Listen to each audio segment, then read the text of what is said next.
Morning to all.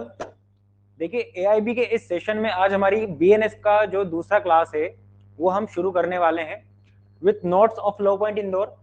ये hand written manual notes है लो point Indore के द्वारा ही। इसी के साथ हम एआईबी के लिए क्विक रिवीजन करेंगे चैप्टर 2 का, जो कि पनिशमेंट के बारे में हमें बीएनएस में बताता है। ठीक है, चलिए शुरू करते हैं। सबसे पहले हमें देखना पड़ेगा कि पनिशमेंट क्या होती है। ठीक है, हम पहले समझ लें एक बेसिक कॉन्सेप्ट। हालांकि क्योंकि हम एलएलबी के स्टूडेंट्स हैं तो हमें मेजर तौर पे सब कुछ पता है, अलग अलग डेफिनेशंस पता है, बीएनएस की अपनी डेफिनेशन पता है, जो पहले आईपीसी में डेफिनेशन थी वो भी पता है, लेकिन फिर भी हम एक समझने के लिए देख लेते हैं कि पनिशमेंट होती क्या है। देखिए क्या होता है, जब कोई पर्सन कोई ऑफेंस कमिट करता है तो उस ऑफेंस कमिट करने की वजह से उसको उसके राइट से डिप्राइव करके रखना पड़ता है, और उस राइट से डिप्राइव करना ही पनिशमेंट कहलाता है। ये कैसे हो सकता है? देखिए हम सब जानते हैं कि कॉन्स्टिट्यूशन में हर एक व्यक्ति को, सिटीजन्स को, नॉन सिटीजन्स को फंडामेंटल राइट्स प्रोवाइडेड है। वहीं पर आर्टिकल 21 बोलता है कि इफ अगर कोई स्टेट किसी भी व्यक्ति के राइट्स को डिप्राइव करना चाहती है तो वो ड्यू प्रोसेस ऑफ लॉ से ही डिप्राइव करेगी। लेकिन क्यों करेगी? ऑफकोर्स जब कोई व्यक्ति कुछ गलत करेगा तो उसको कुछ पेनाल्टी के लिए या पनिशमेंट के लिए उसके राइट्स या फ्रीडम से उसको डिप्राइव करके रखना पड़ता है एज अ पनिशमेंट। और वही पनिशमेंट की डेफिनेशन आर्टिकल 21 से भी इंस्पायर है। ड्यू प्रोसेस ऑफ लॉ के जरिए ही हम अगर उसे अपने राइट से डिप्राइव करके रखते हैं तो वो पनिशमेंट कहलाती है। उसके बाद पनिशमेंट एक्चुअली क्या होती है, तो बहुत सिंपल आम भाषा में अगर हम कहें, जो आम बोलचाल की भाषा में कहें कि पनिशमेंट क्या है, पनिशमेंट एक पीड़ा है या फिर एक पेन है जो कि एग्जीक्यूटिव बॉडीज के द्वारा दी जाती है to the offender only. Offender कौन होगा? वही व्यक्ति जिसने अपराध किया है। और कैसे देंगे हम उसको punishment? Only prescribed by the law, यानी कि उसी मैनर में हम उसे पनिशमेंट दे सकते हैं जिस मैनर में लॉ में प्रिस्क्राइब किया गया है, कानून में, विधि में हमें बताया गया है। ठीक है, इसके बाद हमें देखना होगा कि पनिशमेंट का पर्पस क्या है। देखिए पनिशमेंट देना यानी किसी व्यक्ति को अपने राइट से डिप्राइव करना, उसे पेन देना, उसे पीड़ा देना, कोई नॉर्मल ऑब्जेक्टिव तो हो नहीं सकता। उसका मेन पर्पस होता है कि ऑफेंडर को प्रिवेंट करके रखना to commit any other offences, या फिर to maintain public order in the nation और सोसाइटी। ठीक है, उसके बाद हम समझ लेते हैं क्लासिफिकेशन ऑफ द पनिशमेंट क्या है। देखिए बीएनएस में या फिर हमारा जो पिछला आईपीसी था 1860 का, उसमें पनिशमेंट को अलग अलग तरीके से बताया गया है। उसी तरीके से अगर हम उसको और आसानी से प्रॉपर फ्रेम करके, प्रॉपर चार्ट बना के, ड्राफ्ट करके समझते हैं, नोट्स बनाकर, तो हमारे लिए उसे याद करना बहुत आसान हो जाता है। ना ही सिर्फ एआईबी के एग्जाम के लिए बल्कि अन्य सभी उन एग्जाम के लिए जिसमें लॉ या पेनल लॉज पूछे जाते हैं। देखिए अब बहुत आसानी से इस चार्ट को समझेंगे। देखिए सबसे पहले पनिशमेंट की डेफिनेशन कहां दी हुई है, तो पनिशमेंट की डेफिनेशन बीएनएस में सेक्शन 4 में दी हुई है। उसमें कितने टाइप के पनिशमेंट बताए हुए हैं, तो उसमें 6 टाइप के पनिशमेंट बताए हुए हैं। पहला पनिशमेंट क्या है? पहला पनिशमेंट है डेथ सेंटेंस या फिर कैपिटल पनिशमेंट, जो आप सब जानते हैं, मृत्युदंड जिसे आप कहते हैं। मृत्युदंड कब दिया जाता है? जनरली ऐसे संगीन अपराधों में दिया जाता है जिसमें कोई व्यक्ति कोई ऐसा ऑफेंस कर दे जो कि समाज की नजर में या फिर सोसाइटी की नजर में, लॉ की नजर में rarest of the rare case बन के आता है, या फिर ऐसा कोई अपराध कर दे जिसके लिए कोई माफी ही ना हो। इतने ग्रीवियस ऑफेंस के लिए डेथ पनिशमेंट दी जाती है या डेथ सेंटेंस दी जाती है। उसके बाद आता है imprisonment for life. Imprisonment for life क्या होता है? यानी कि आजीवन कारावास। अब हमारे यहाँ पर सोसाइटी में बहुत ज्यादा कंफ्यूजन है कि इम्प्रिजमेंट फॉर लाइफ होता क्या है।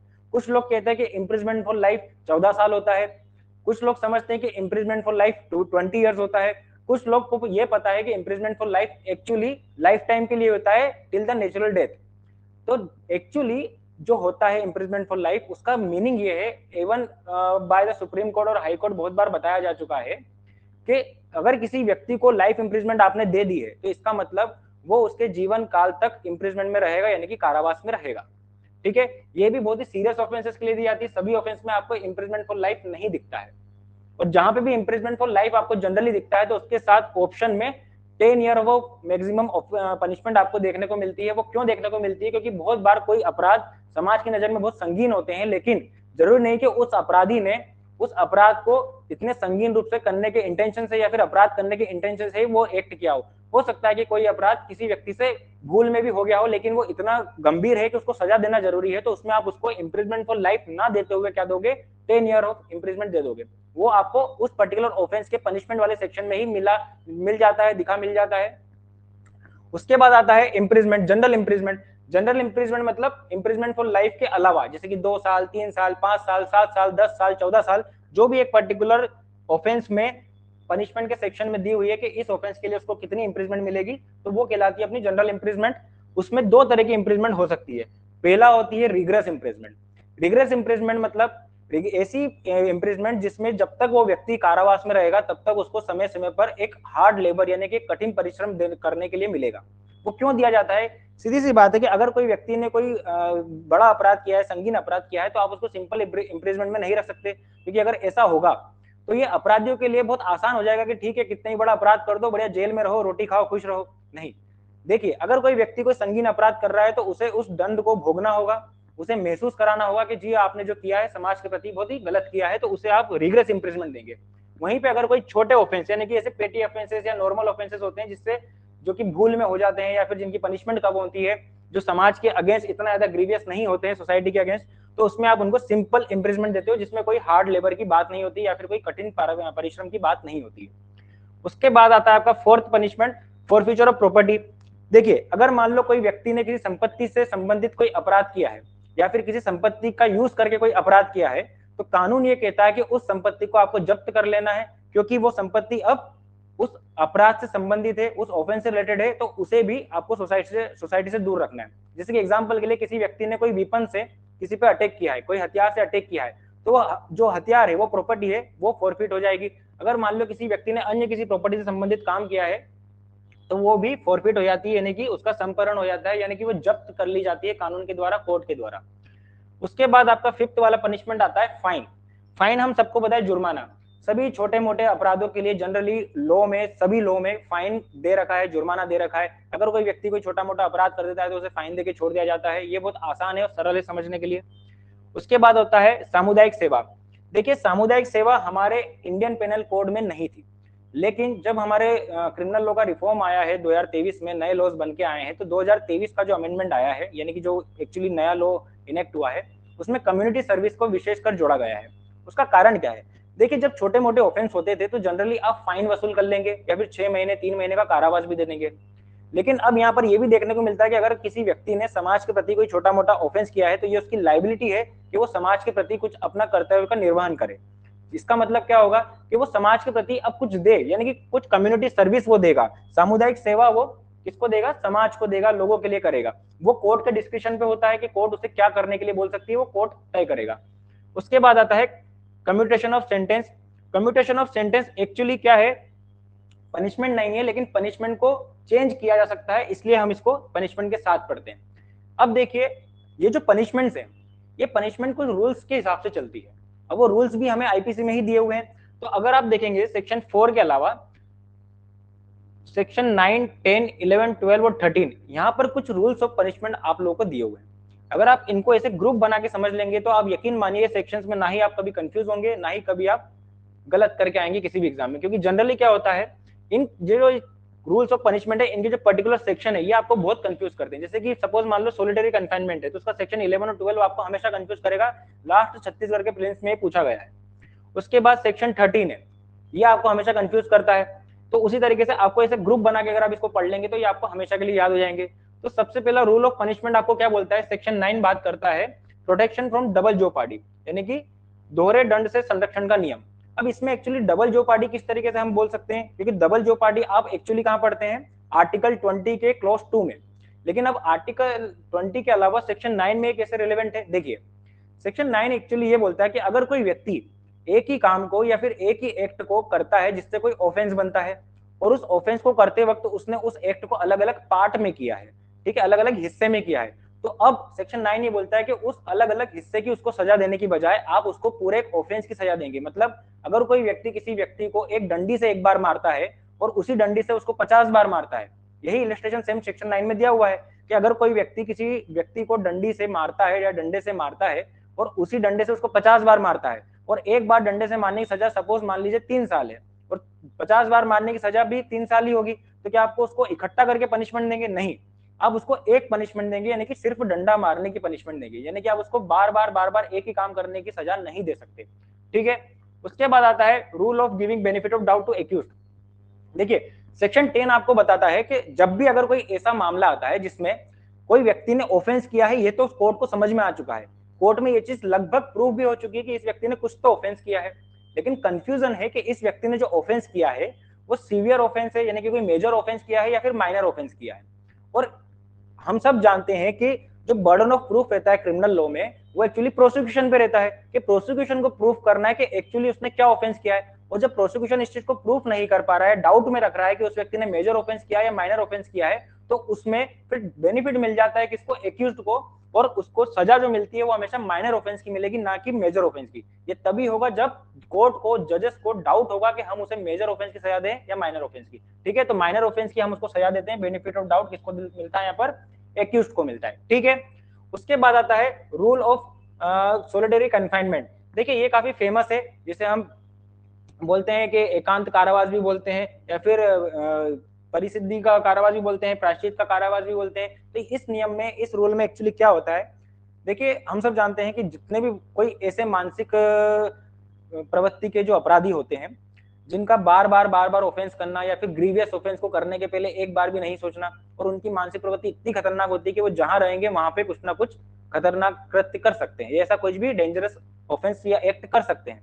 तो उस केस में क्या होता है कि उस व्यक्ति को अन्य लोगों के साथ, अन्य अपराधियों के साथ रखने की बजाय और उसकी मानसिक प्रवृत्ति को नॉर्मल करने के लिए, साधारण करने के लिए उसको एकांत कारावास दिया जाता है। एकांत कारावास का जो कॉन्सेप्ट है वो हमारे इंडिया में बहुत पहले से चल रहा है, आईपीसी बनने के पहले से भी चल रहा है, एंशिएंट टाइम से चल रहा है, जिसे हम आमतौर पर काल कोठरी के नाम से भी समझते हैं, तो वो भी एकांत कारावास का एक टाइप था। ठीक है, तो एकांत कारावास एक्चुअली सेक्शन 11 और 12 में डील किया हुआ है। एकांत कारावास के लिए सेक्शन 11 और 12 में कुछ लिमिट्स भी दे रखी है। जैसे कि अगर आप देखेंगे सेक्शन 11 देखेंगे, तो सेक्शन 11 में उन्होंने बताया हुआ है कि किसी भी व्यक्ति को अगर आपको एकांत कारावास देना है, तो सिर्फ आप उसी केस में उस व्यक्ति को एकांत कारावास दे सकते हैं जिस ऑफेंस के लिए उसको रिग्रेस पनिशमेंट दी जा सकती है, यानी कि कठिन कारावास दिया जा सकता है। उसके बाद उसकी लिमिटेशन उसमें बताई हुई है कि अगर मान लो किसी व्यक्ति को 6 महीने तक की सजा हुई है, तो उसका जो एकांत कारावास का टाइम होगा वो 1 महीने से ज्यादा नहीं होगा। वहीं पे अगर किसी व्यक्ति को 1 साल तक की सजा दी गई है, तो उसका जो एकांत कारावास यानी कि सोलिटरी कन्फाइनमेंट का जो टाइम होगा वो 2 महीने से ज्यादा का नहीं होगा। वहीं पे अगर किसी व्यक्ति को 1 साल से ज्यादा की सजा दी गई है, तो उसका जो एकांत कारावास यानी कि सोलिटरी कन्फाइनमेंट का जो पीरियड होगा वो 3 महीने से ज्यादा का नहीं होगा। ठीक है, उसके बाद वहीं पर सेक्शन 12 आ जाता है, लिमिट ऑफ सोलिटरी कन्फाइनमेंट। हमेशा बच्चे कंफ्यूज कहां होते हैं सेक्शन 11 और 12 में, क्योंकि सोलिटरी कन्फाइनमेंट अलग दिया है और लिमिट ऑफ सोलिटरी कन्फाइनमेंट अलग दिया है। अब जैसे कि मान लो किसी एग्जाम में एकदम से पूछा है कि लिमिट ऑफ सोलिटरी कन्फाइनमेंट किस सेक्शन में दिया है, तो बहुत स्वाभाविक सी बात है कि सबसे पहले हमारे दिमाग में सेक्शन 11 ही आएगा। लेकिन आपको ये चीज ध्यान रखनी है कि लिमिट जो है वो अलग से सेक्शन 12 में दी है, और जो सेक्शन 11 में दिया है वो actually period of solitary confinement दिया है, ना कि लिमिट ऑफ सोलिटरी कन्फाइनमेंट। ठीक है, तो सेक्शन 12 आप देखेंगे तो उसमें हमें 2 तरह की लिमिट बताई हुई है कि अगर मान लो किसी व्यक्ति को 3 महीने से कम की सजा मिली हुई है, तो उसका जो सोलिटरी कन्फाइनमेंट का जो लिमिट होगा वो 14 दिन का होगा, और 14 ही दिन का उसे इंटरवल भी देना पड़ेगा। उसी तरह अगर किसी व्यक्ति को 3 महीने से ज्यादा की सजा आपने दे रखी है, तो उसका जो लिमिट ऑफ सोलिटरी कन्फाइनमेंट होगा वो कितना होगा, सिर्फ 7 दिन, और 7 दिन का ही उसका इंटरवल पीरियड भी होगा। ठीक है, तो वहीं आपका सेक्शन 11 और 12 सोलिटरी कन्फाइनमेंट का कवर हो जाता है। फिर आते हैं आप सेक्शन 13 पे। सेक्शन 13 आपको बताता है rule of enhance punishment. Enhance punishment का कॉन्सेप्ट हमारे आईपीसी में भी था, बीएनएस में भी था, और ये बहुत ही ज्यादा जरूरी है। उसका रीजन ये है क्योंकि स्पेसिफिकली 2 चैप्टर को यहाँ पर डील किया गया है। पहला चैप्टर 10 जो कि कॉइन से या फिर जो नोट्स होते हैं, बैंक नोट्स होते हैं जो कि काउंटरफीट किए जाते हैं, उनसे डील करता है। उसके बाद हमारा चैप्टर 12 डील करता है offence against the public servant. देखिए अब हमारा लॉ, हमारा कानून ये मानता है, और लेजिस्लेचर जो कानून बनाने वाले लोग ये मानते हैं कि अगर कोई व्यक्ति चैप्टर 10 और चैप्टर 12 से संबंधित एक बार कोई अपराध कर चुका है और उसे 3 साल या 3 साल से ज्यादा की सजा हमने दे दी है, उसके बावजूद वो वापस से वही अपराध कर रहा है, तो इसका मतलब क्या है कि वो व्यक्ति सुधरने के लिए तैयार नहीं है। वो व्यक्ति बार बार लॉ के लूप होल्स को ढूंढते हुए, कम सजा का फायदा उठाते हुए वापस से कॉइन के अगेंस्ट या पब्लिक सर्वेंट के अगर बार बार ऑफेंस कर रहा है, तो उसे आप इनहांस पनिशमेंट देना पड़ेगी। और इनहांस पनिशमेंट कितनी हो सकती है, टिल 10 years और इम्प्रिजमेंट फॉर लाइफ। ठीक है, समझ गए आप सेक्शन 13।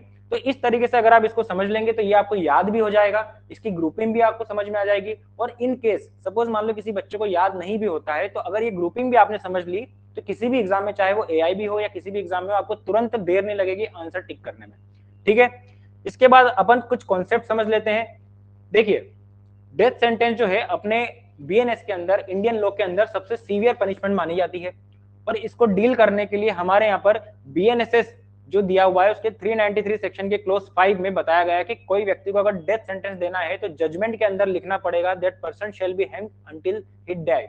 ठीक है, मतलब वो व्यक्ति को आपको और मृत्यु ना हो जाने तक आपको लटकाया जाएगा। ठीक है, ये एक्चुअली सेंटेंस दिया हुआ है उस सेक्शन में भी, और यही सेंटेंस यूज किया जाता है बाय द जजेस व्हाइल डिलीवरिंग द जजमेंट। ठीक है, अब देखिए एक केस है इसके साथ हमारा जो हमें समझ लेना चाहिए, दीना पाठक वर्सेस यूनियन ऑफ इंडिया का केस है, 1983 का केस है। इस केस में यह कहा गया था the manner of awarding that sentence या that penalty was held to be constitutional under article 21। देखिए हम सबको पता है कि आर्टिकल 21 क्या बात करता है कि किसी भी व्यक्ति के जीवन को आप खतरा नहीं पहुंचाओगे, हर व्यक्ति को सुरक्षित रखने का काम किसका है, सरकार का है, शासन का है, स्टेट का है। लेकिन अगर आप किसी व्यक्ति को डेथ सेंटेंस दे रहे हो तो इसका मतलब आप उससे क्या करो, उसका जीवन छीन रहे हो, यानी कि आर्टिकल 20 का सीधा सीधा वायलेशन दिखता है। लेकिन वही बात ड्यू प्रोसेस ऑफ लॉ का फॉलो करो तो कोई दिक्कत नहीं है। तो अगर आप किसी व्यक्ति को डेथ पेनल्टी दे रहे हो तो वो आर्टिकल 21 के अंदर कॉन्स्टिट्यूशनल है, क्योंकि आप ड्यू प्रोसेस ऑफ लॉ को फॉलो करके उसको डेथ सेंटेंस दे रहे हो। इसके बाद में हम समझेंगे कि हमारे बीएनएस में कहां पर किसी व्यक्ति को या किसी ऑफेंडर को, एक्यूज को ऑफेंस प्रूफ हो जाने पर आप कैपिटल पनिशमेंट या फिर डेथ सेंटेंस दे सकते हैं। तो देखिए चैप्टर 5 अगर आप देखेंगे तो सेक्शन 5 का क्लोज 2 सेक्शन 66, सेक्शन 70 का क्लोज 2 सेक्शन 71, चैप्टर 6 में अगर आप जाएंगे तो 103 सेक्शन 103 का क्लोज 1 और क्लोज 2 दोनों में आप डेथ सेंटेंस दे सकते हैं। 104 में दे सकते हैं, 107 में दे सकते हैं, 109 में दे सकते हैं क्लोज 2 में, 111 में क्लोज 2 के जो सब क्लोज ए है उसमें आप डेथ पेनल्टी दे सकते हैं, 113 के 2 क्लोज ए में दे सकते हैं, 140 के क्लोज 2 में आप दे सकते हैं। चैप्टर 7 में अगर आप जाएंगे तो 147 जो सेक्शन है उसमें आप डेथ सेंटेंस दे सकते हैं। चैप्टर 8 में जाएंगे तो 160 में दे सकते हैं। चैप्टर 14 में जाएंगे तो 230 के क्लोज 2 में दे सकते हैं। सेक्शन 310 में जाएंगे तो क्लोज 3 में आप दे सकते हैं। डेथ पेनल्टी इन सेक्शंस में बीएनएस के अंदर दे सकते हैं, क्योंकि स्पेसिफिकली बहुत बार ऐसे क्वेश्चन पूछे गए हैं कि बताइए इन सेक्शन में से कहां पे डेथ सेंटेंस दिया हुआ है। अगर आप इस ग्रुप को भी याद कर लेंगे तो आपको बैरेक खोलने की भी जरूरत नहीं पड़ेगी। ठीक है, इसके बाद आप देखिए सेक्शन 22 जो है वो बताता है बीएनएसएस का कि हाई कोर्ट और सेशन जज के पास पावर है कि वो डेथ सेंटेंस दे सकते हैं। लेकिन सेशन जज जो सेशन कोर्ट जब डेथ सेंटेंस देता है तो सीधी सी बात है उसको अप्रूवल लगता है हाई कोर्ट का, वो एक नॉर्मल प्रोसीजर है बीएनएसएस की ही। उसके बाद इसके रिलेटेड केसेस क्या है, तो देखिए Bachchan Singh versus state of Punjab बहुत ही फेमस केस है आईपीसी का, और अपने बीएनएसएस का हो चुका है 1980 का। इस मामले में बहुत सिंपल सी बात बता दी गई थी, क्योंकि बार बार ये डिबेट का टॉपिक बनता रहा है कि डेथ पेनल्टी या फिर कैपिटल पनिशमेंट किसी व्यक्ति को देना चाहिए नहीं देना चाहिए, किसी व्यक्ति का हम जीवन कैसे छीन सकते हैं, ये बहुत ही ज्यादा डिबेटेबल टॉपिक है। लेकिन Bachchan Singh versus state of Punjab में यहाँ पे सुप्रीम कोर्ट ने एकदम क्लियर कर दिया है कि अगर कोई व्यक्ति तक संगीन अपराध करता है जो कि समाज को बहुत ज्यादा नुकसान पहुंचाता है, या फिर ऐसा अपराध करता है जिस व्यक्ति ने कानून की सारी सीमाओं को लांघ दिया है, मतलब rarest of the rare case बन चुका है, तो वहां पर उस व्यक्ति को डेथ पेनल्टी देना या फिर कैपिटल पनिशमेंट देना कोई भी गलत बात नहीं है। और rarest of the rare case का प्रिंसिपल यहाँ पर आया है जिसमें कहा गया है कि डेथ पेनल्टी आप उस व्यक्ति को दे सकते हैं।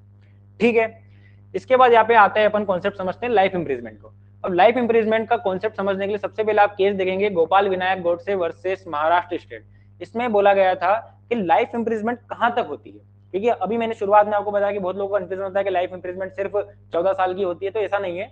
इस केस में ये बहुत ही अच्छे से क्लियर कर दिया गया है कि अगर कोई व्यक्ति को लाइफ इंप्रिजमेंट आप दे रहे हो तो उसका लाइफ का जो रिमेनिंग नेचुरल लाइफ है तब तक आप उसको लाइफ इंप्रिजमेंट दे सकते हैं, कि तब तक वो व्यक्ति कारावास में रहेगा जब तक वो जीवित है। अगर उसकी मृत्यु हो जाती है तो मतलब उसका लाइफ इंप्रिजमेंट खत्म हो चुका है। ठीक है, उसके बाद एक केस आपको देखने को मिलता है Mohammed Munna versus union of India 2005 का केस है। इसमें सुप्रीम कोर्ट ने कहा था कि life imprisonment means rigorous imprisonment. देखिए अभी हमने यहाँ पर पढ़ा कि इंप्रिजमेंट जो होती है वो दो तरह की होती है, पहली कौन सी होती है, सिंपल होती है, दूसरी रिग्रेस होती है। अपन ने कहाँ पे पढ़ा कि सेक्शन 4 में। अब वहां पर जब आप किसी व्यक्ति को लाइफ इंप्रिजमेंट दे रहे हो तो वहां पर बिल्कुल भी कंफ्यूजन नहीं होगा कि उस व्यक्ति को हमें सिंपल इंप्रिजमेंट देना है कि रिग्रेस देना है, क्योंकि इस केस में क्लियर कर दिया गया कि अगर किसी व्यक्ति को लाइफ इंप्रिजमेंट दे रहे हैं तो इसका मतलब उसको रिग्रेस इंप्रिजमेंट ही दे रहे हैं। ठीक है, उसके बाद सेक्शन 6 बताता है कि computing of the fraction of the punishments. देखिए हमें फ्रैक्शन की जरूरत कब पड़ती है, जब जब किसी कानून में कहा गया है कि इस व्यक्ति की पनिशमेंट हमको हाफ करनी है, या फिर इस व्यक्ति की पनिशमेंट हमें 3 साल 4 साल कम करनी है, या कुछ भी ऐसा कुछ कम ज्यादा करना है, कैलकुलेशन करना है, तो उस टाइम पे हमें फ्रैक्शन की जरूरत पड़ती है। ये मैथ्स का कॉन्सेप्ट है।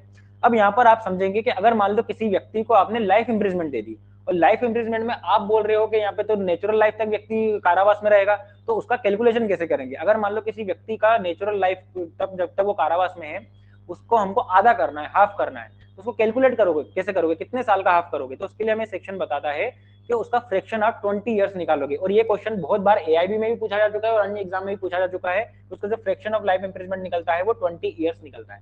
ठीक है, इसके बाद आप आ जाइए, जो इंप्रिजमेंट होती है वो रिग्रेस या सिंपल होती है, क्या होती है? तो देखिए, रिग्रेस और सिंपल इंप्रिजमेंट के बारे में आप समझ लीजिए कि ऑलरेडी जो भी सेक्शन होगा उसमें दिया गया होगा कि ये ऑफेंस की पनिशमेंट आपको रिग्रेस देनी है या सिंपल देनी है या फिर at the description of the court देनी है। मैक्सिमम जगह पर आपको डिस्क्रिप्शन ऑफ द कोर्ट दिखेगा, तो वो कोर्ट के स्वविवेक के ऊपर है कि वो किसी व्यक्ति को, किसी ऑफेंडर को, किसी एक्यूज को कन्विक्ट होने पर जो पनिशमेंट दे रहे हैं वो रिग्रेस दे रहे हैं या सिंपल दे रहे हैं। तो वो आपको अलग से भी कुछ देखने को नहीं मिलेगा, सेक्शन के साथ ही वो देखने को आपको मिल जाता है हर ऑफेंस में। ठीक है, इसके बाद आता है सेक्शन 7 जो बताता है कि imprisonment as a description is specified the description of the court shall be apply by, court अपने स्वविवेक का यूज करेगा। उसके बाद आता है फॉरफीचर ऑफ प्रॉपर्टी। तो फॉरफीचर ऑफ प्रॉपर्टी के लिए आप एक केस देख लीजिए, R S. Joshi versus Ajit Mills 1977 का केस है। इस केस में सुप्रीम कोर्ट ने हेल्ड किया है that the property specified can be confiscated under a certain offence, यानी कि जो भी प्रॉपर्टी स्पेसिफाइड की जाएगी, चाहे इन्वेस्टिगेशन के दौरान, चाहे जो भी जब्त की जाएगी, कोई भी प्रॉपर्टी स्पेसिफाइड की जाएगी, वो सभी प्रॉपर्टी कॉन्फिस्केटेड हो सकती है, जब्त हो सकती है, उसको आप फॉरफिट कर सकते हो। ठीक है, अब इसमें सेक्शन 154, 155 और 203 बीएनएस के जो बताते हैं कि forfeiture of property as a punishment कहां पर दी गई है। तो इन सेक्शन में specifically forfeiture of property as a punishment दी हुई है। ठीक है, इसके बाद आप देखेंगे फाइन के बारे में। अब फाइन के बारे में इन्होंने बता रखा है कि देखिए, फाइन होता है कंपलसरी फाइन या फिर fine in option with imprisonment. देखिए, अगर कंपलसरी फाइन का मतलब ये होता है कि उस अपराध में ऑलरेडी लिखा होगा पनिशमेंट के साथ कि इस व्यक्ति को इतने इतने साल की सजा दी जाती है और फाइन भी देना पड़ेगा। That means that person shall be punished with that much years and fine. तो इसका मतलब है कि उस व्यक्ति को इम्प्रिजमेंट तो देना ही देना है, लेकिन साथ में उसको फाइन भी देना पड़ेगा। ठीक है, लेकिन कहीं कहीं पे क्या होता है, ऑप्शनल होता है। ऑप्शनल मतलब और लिखा होता है या फिर हिंदी में या लिखा होता है। इसका मतलब क्या होता है कि अगर इस व्यक्ति को या तो इतनी इतनी सजा दे सकते हैं, यानी 3 महीने, 4 महीने, 6 महीने, 1 साल, या फिर इस व्यक्ति को इतना इतना फाइन यहाँ पर भरना पड़ेगा।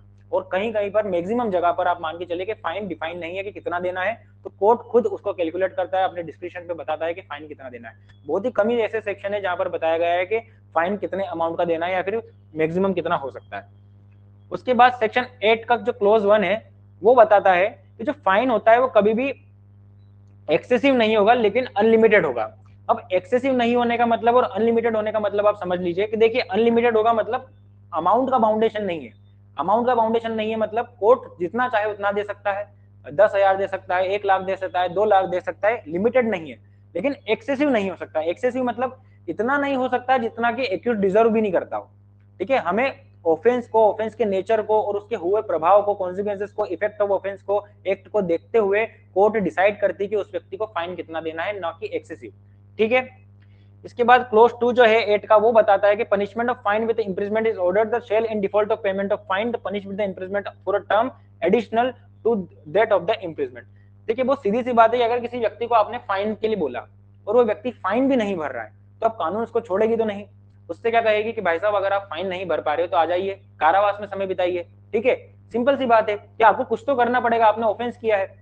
तो वहां पर सेक्शन 8 का जो क्लोज 2 है वो यही बताता है कि अगर कोई व्यक्ति को आप फाइन देते हो, फाइन के लिए सजा देते हो, और वो व्यक्ति फाइन नहीं भरता है, डिफॉल्ट कर देता है, तो उसको डिफॉल्ट ऑफ इंप्रिजमेंट दिया, डिफॉल्ट ऑफ फाइन के लिए इंप्रिजमेंट दिया जाता है, जिसकी मैक्सिमम लिमिट होती है 1/4 of the punishment that can be ordered by the court. ठीक है, फॉर दैट पर्टिकुलर ऑफेंस। उसके बाद जो ऑफेंस होता है, यानी कि जो इंप्रिजमेंट दी जाती है फाइन के डिफॉल्ट में, वो हमेशा सिंपल इंप्रिजमेंट होता है। ये आपके सेक्शन 8 के क्लोज 5 में दी हुई है।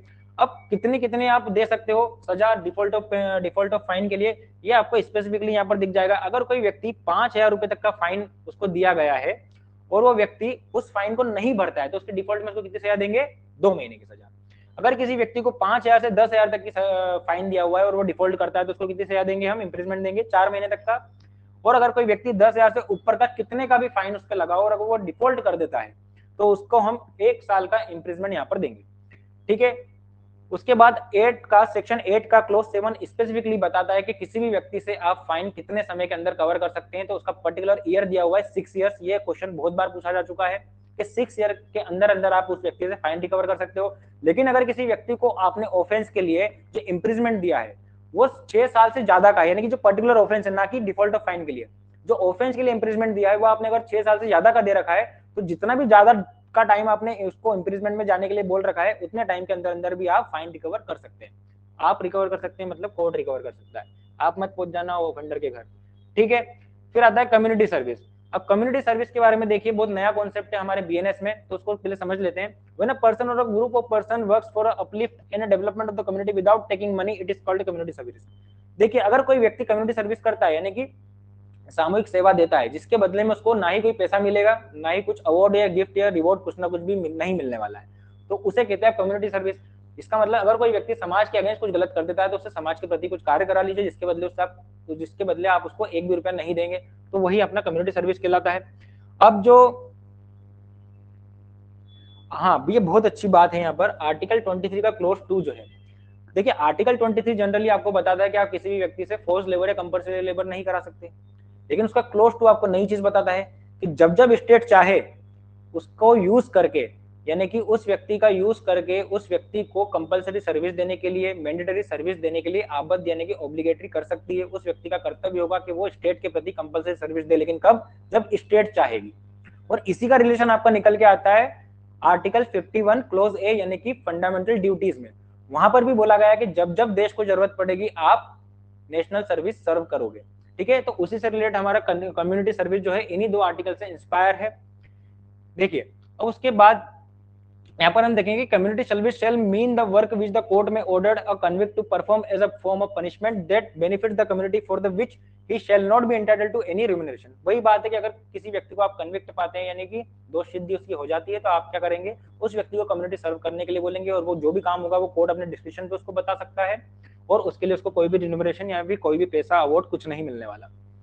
ठीक है, अब वही बात है कि ये जो कम्युनिटी सर्विस है, ये पहले से पनिशमेंट के तौर पे नहीं था, ये 2023 में जब हमारे नए लॉज आए हैं उसके बाद इसको जोड़ा गया है। अब किन किन सेक्शंस में कम्युनिटी सर्विस ऐड हुआ है, ये पिछले राजस्थान के प्रीलिम्स में भी पूछा जा चुका है, तो बहुत स्वाभाविक सी बात है, आने वाली एआईबी में भी दिख जाए, कोई बड़ी बात नहीं है। तो देखिए, सेक्शन 202, 209, 226, 303, 355, 355 और 356 ऑफ बीएनएस में ये community service as a punishment in sections के ऑफेंस में दिया हुआ है। ठीक है, उसके बाद देख लेते हैं commutation of the sentence. Commutation of the sentence मतलब उसका सेंटेंस का जो पनिशमेंट दिया उसका लघुकरण करना। अब लघुकरण करने के लिए हमें 2 से 3 कॉन्सेप्ट यहाँ पे समझने पड़ते हैं। पहला, लघुकरण कौन कर सकता है? तो लघुकरण करेगा अपना एप्रोप्रिएट गवर्नमेंट। अब एप्रोप्रिएट गवर्नमेंट कौन होगा? तो उसी सेक्शन के एक्सप्लेनेशन में उसको बता रखा है कि एप्रोप्रिएट गवर्नमेंट मतलब अगर मान लो कोई ऑफेंस सेंट्रल एक्ट से रिलेटेड है तो सेंट्रल गवर्नमेंट, और अगर स्टेट एक्ट से रिलेटेड हो तो स्टेट गवर्नमेंट। ठीक है, तो एप्रोप्रिएट गवर्नमेंट हो सकता है। और कैसे देगा? Without the consent of the offender, या फिर एक्यूज की यानी कि अभियुक्त की सहमति के बिना आप कम्यूटेशन ऑफ सेंटेंस कर सकते हो। अब कम्यूटेशन ऑफ सेंटेंस का मतलब होता है किसी व्यक्ति की सजा को कम करना। ठीक है, लघुकरण करना। देख लिए क्या लिखा है, the appropriate government way without the consent of the offender commute any punishment under this code to any order punishment as per the section 474 of the Bharatiya Nyaya नागरिक सुरक्षा संहिता। अब ये 474 क्या है? एक्चुअली ये बीएनएस के 474 में एक्चुअली जो फ्रैक्शन है, यानी कि जो टर्म्स है बताए हुए हैं कि किन किन केसेस में कैसे कैसे कम्यूट होती है। सपोज मान लो अगर लाइफ इंप्रिजमेंट है तो उसका कम्यूटेशन क्या होगा, डेथ पेनल्टी है तो उसका कम्यूटेशन क्या होगा, नॉर्मल इंप्रिजमेंट है तो उसका कम्यूटेशन क्या होगा, फाइन का कम्यूटेशन क्या होगा, तो आपको 474 में देखने को मिल जाएगा। ठीक है, उसके बाद when the amount of punishment is given to a criminal along with the its nature is reduced by the appropriate government. मतलब सीधी सी बात है कि जो भी आप कम्यूटेशन करते हो वो क्रिमिनल को, नेचर ऑफ द ऑफेंस को देख के ही करते हो। अब एप्रोप्रिएट गवर्नमेंट कहां बता रखी है? तो वो एक्सप्लेनेशन ऑफ द सेक्शन 5 में बता रखी है, वो अपन ने अभी देख लिया है। अब देखिए 474 जो सेक्शन है जिसकी मैं बात कर रहा था बीएनएसएस का है, ये हमें स्पेसिफिकली क्या बताता है कि अगर मान लो किसी व्यक्ति को डेथ पेनल्टी यानी कि फांसी की सजा दे रखी है, मृत्युदंड आपने दे रखा है, तो उस व्यक्ति को अगर आप सजा कम करते हो, कमिट करते हो, तो वो इम्प्रिजमेंट ऑफ लाइफ से कम नहीं करोगे। ठीक है, मतलब ऐसा नहीं हो सकता कि अगर किसी व्यक्ति को आपने डेथ पेनल्टी यानी कि डेथ पेनल्टी दे दी है, कैपिटल पनिशमेंट दे दिया है, और उसकी सजा करके आप कम करके 5 साल कर दो, तो ये नहीं कर सकते। यानी कि इसको सिर्फ लाइफ इम्प्रिजमेंट तक ही कम कर सकते हो, इससे कम नहीं करोगे। ठीक है, उसके बाद अगर किसी व्यक्ति को आपने आजीवन कारावास दिया है तो उसका जो कम्यूटेशन होगा वो कितना हो सकता है? 7 साल या उससे ज्यादा तक का। और अगर किसी व्यक्ति को आपने 7 साल तक का इम्प्रिजमेंट दिया है तो उसका जो कम्यूटेशन है वो 3 साल तक का हो सकता है, फिर उससे ज्यादा का हो सकता है, उससे कम नहीं होगा। ठीक है, और अगर किसी व्यक्ति को आपने रिग्रेस इम्प्रिजमेंट दिया है तो उसको आप सिंपल इम्प्रिजमेंट में कमिट कर सकते हो। उसी के साथ में अगर किसी व्यक्ति को आपने 7 साल से कम का इम्प्रिजमेंट दिया है तो उसका जो कम्यूटेशन होगा वो फाइन तक हो सकता है। ठीक है, उसके बाद रूल ऑफ पनिशमेंट सेक्शन 9 जो कि डबल जो पार्टी के बारे में बात करता है। उसके बाद section 10 doubt of the offence यानी कि माइनर या मेजर, उसके बारे में अपन डिस्कस कर चुके हैं। सेक्शन 11 और 12 सॉलिटरी कन्फाइनमेंट के सारे एसेंशियल एलिमेंट अपन ने डिस्कस कर लिए हैं। इसमें केस है यहाँ पर सुनील बत्रा वर्सेस दिल्ली एडमिनिस्ट्रेशन का 1980 का केस है। इस केस में कहा गया था कि सेक्शन 10 और 11 जो कि पहले अलग थे, 14 वगैरह थे, उसमें बोला गया था solitary confinement should be used only in rare case and it is necessary to obtain written consent from the accused in relation to its use so that its misuse can be prevented. सीधी सी बात है कि solitary confinement एक exceptional punishment है, ठीक है, हर किसी को नहीं दी जाती। तो वही बात इन्होंने बोली है कि सॉलिटरी कन्फाइनमेंट जो भी आप दोगे वो रेयर केस में दोगे, मतलब कम से कम केस में जिसमें कोर्ट को जरूरत लगती है उन्हीं केसेस में दोगे। और ये जरूरी है कि return consent of the accuse यहाँ पर पहले से ले ली जाए कि उसका कोई मिसयूज तो नहीं होगा, ठीक है। सेक्शन 13 अपन ने पढ़ लिया है कि इनहांसमेंट ऑफ पनिशमेंट कैसे होती है, तो चैप्टर 10 और 12 अभी है, पहले 17 था। इसके बाद ठीक है, तो ये यहाँ तक पनिशमेंट का खेल खत्म हो चुका है। पनिशमेंट को अगर आप इस तरीके से पढ़ ले तो आप यकीन मानिए किसी भी एग्जाम में आपको अलग से बेरेट भी शायद देखने की जरूरत नहीं पड़ेगी, आप बिना बेरेट के आसानी से आंसर लगा सकते हैं। तो एआईबी के लिए आपको इसी तरीके से पढ़ाई करनी है, ऐसे ही शॉर्ट नोट के साथ पढ़ाई करनी है। ये नोट्स हमारे पास लो पॉइंट इंदौर ने मैनुअली बनाए हैं, ठीक है, और ये सभी सब्जेक्ट के उपलब्ध है।